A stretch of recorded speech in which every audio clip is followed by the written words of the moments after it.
வணக்கம். இந்த ராசிக்காரர்களை மட்டும் கோபப்படுத்தி பார்க்காதீங்க. இங்கு எந்த ராசிக்காரர்களை கோபமாக இருக்கும்போது சீண்டக்கூடாது என பார்க்கலாம்.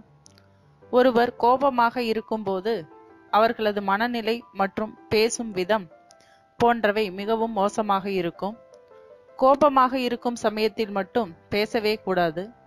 அதிலும் குறிப்பிட்ட சில ராசிக்காரர்கள் கோபமாக இருக்கும்போது அவர்களை சமாதானப்படுத்தும் முயற்சியில் கூட அருகில் செல்லக்கூடாது.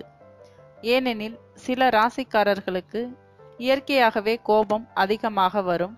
அதோடு அந்த கோபத்தை அவர்கள் வெளிக்காட்டும் விதமும் மோசமாக இருக்கும்.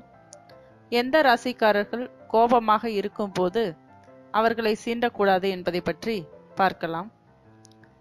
சிம்ம ராசிக்காரர்கள் கோபமாக இருக்கும்போது அவர்களை சீண்டி பார்த்து விடாதீர்கள்.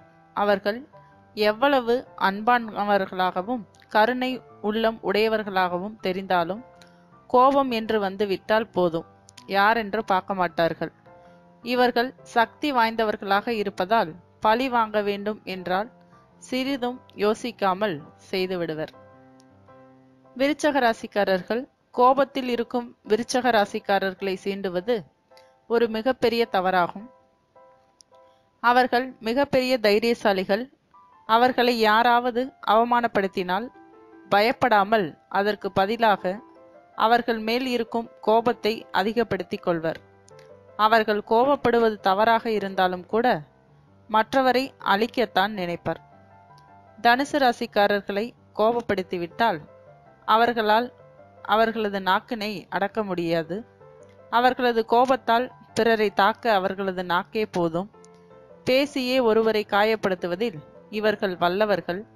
ஆனால் கோபம் போன அடுத்த நொடியே மன்னிப்பு கேட்பதிலும் இவர்களை மிஞ்ச முடியாது.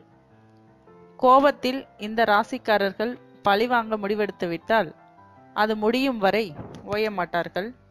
மேலும் தான் எதிர்கொள்ளும் அதிருப்திக்கு மற்றவர்கள்தான் காரணமா என்பதை உறுதிப்படுத்தியே பின் செயல்படுவார்கள்.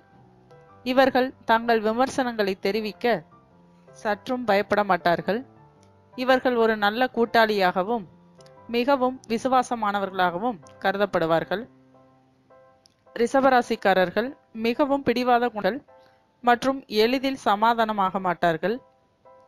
இவர்களுடன் வாக்குவாதம் செய்வதை தவிர்ப்பது மிகவும் நல்லது.